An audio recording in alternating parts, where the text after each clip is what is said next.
আজ আবারও পিঠে বানালাম। মকরের পর দিন এখান, সেদিন আমাদের পুজো করতে হয় লক্ষ্মী মায়ের, আর রাত্রে পিঠেও বানাতে হয়। এর আগের দিন নারকেল পুর বানিয়েছিলাম, সেদিনই পাটিসাপটা বানিয়ে সব শেষ হয়ে গেছিলো, তাই আজ আবারও একটু নারকেল কুড়িয়ে পুর বানাবো। আর সাথে থাকবে চাছি পুর, মানে খোয়ার পুর। খোয়া তো রেডিমেড, তাই নারকেলটা বানিয়ে নিতে হয়। চলো দেখো কি পিঠে বানাচ্ছি, সাথে থাকো। নারকেল পুর বানাবার জন্য একটু কড়াইয়ে ঘি দিয়ে দিয়েছি, তারপরে নারকেলগুলো হালকা আঁচ করে ভেজে নিব, তাহলে কাঁচা গন্ধটা চলে যায়।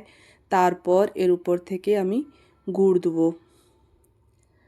বাস একটু গুড় দিয়ে দিয়েছি, এতে সামান্য জল দিয়ে ভালো করে নেড়ে চেড়ে পুরো গুড়টা গলিয়ে নিব, তাহলেই এই পুরটা রেডি হয়ে যাবে, নারকেলটা সিদ্ধ হয়ে যাবে।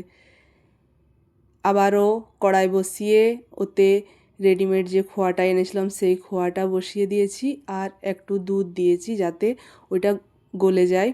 চিনি দিয়ে দিলাম, আর এতে ভালো করে মিলিয়ে নিব। হালকা আঁচে নাড়লে চাড়লে এটা পুরো নরম হয়ে কি সুন্দর মিলে যায়। উপর থেকে এতে দিয়ে দেবো এলাচের গুঁড়ি। এলাচের গুঁড়ি দিলে খোয়া খেতে খুব সুন্দর লাগে পিঠের মধ্যে।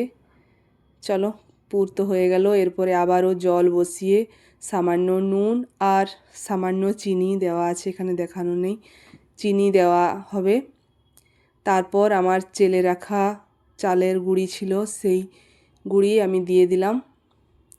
এই যে বেলনা দিয়ে আমি ভালো করে নাড়বো, আর একদিক থেকে দেবো, না তো নিচে লেগে যায়।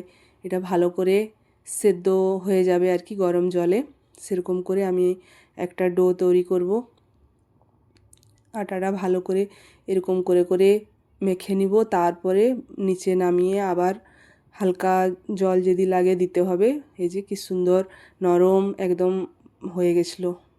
তারপর আমি এরকম করে সব পিঠেগুলো বানিয়ে নিয়েছি। কেউ মোটা মোটা বানায়, কেউ আরও পাতলা বানায়, কিন্তু আমি এটা পুর ভরি না, এমনি পাতলা পাতলা বানিয়েছি। আমার দুধ অনেকক্ষণ বসিয়েছিলাম, সেই দুধ একদম লাল হয়ে গেছে ফুটে। সেই দুধের মধ্যে এই খোয়াটা দিয়ে দেবো। এটাকে অনেকেই ক্ষীর পিঠাও বলে, খুব সুন্দর খেতে লাগে। আর একদিকে আমি বানাচ্ছি পাটিসাপটা। তার জন্য সুজি, ময়দা, চিনি আর এলাচের গুঁড়ো মেখে নিয়েছি, এতে একটা ঘোল তৈরি করে নিয়েছি।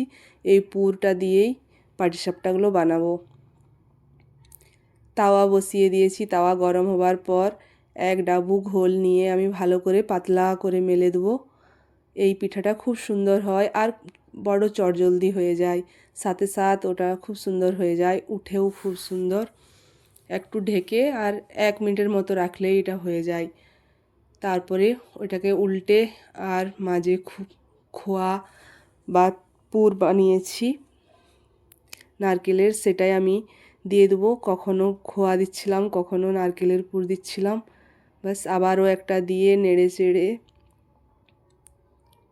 ঘুরিয়ে দিলাম, কি সুন্দর পাতলা হয়ে গেল। একটু ঢেকে দিলে এটাও তৈরি হয়ে যাবে। এটা তো আবার পুর ভরে হয়ে গেল। ব্যাস উল্টে দিলে এটা হয়ে গেল। এরপরে এটা তো আবার একটু নারকেলের পুর দিয়ে দেবো, তারপর রোল বানিয়ে দেবো। বাস তাহলেই পাটিসাপটা হয়ে যায়।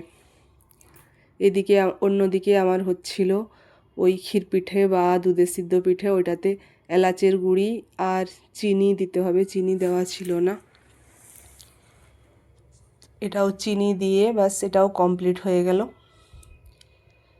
2 রকমের পিঠে বানালাম, কেমন হয়েছে জানাবে। পুরো ভিডিও দেখার জন্য ধন্যবাদ।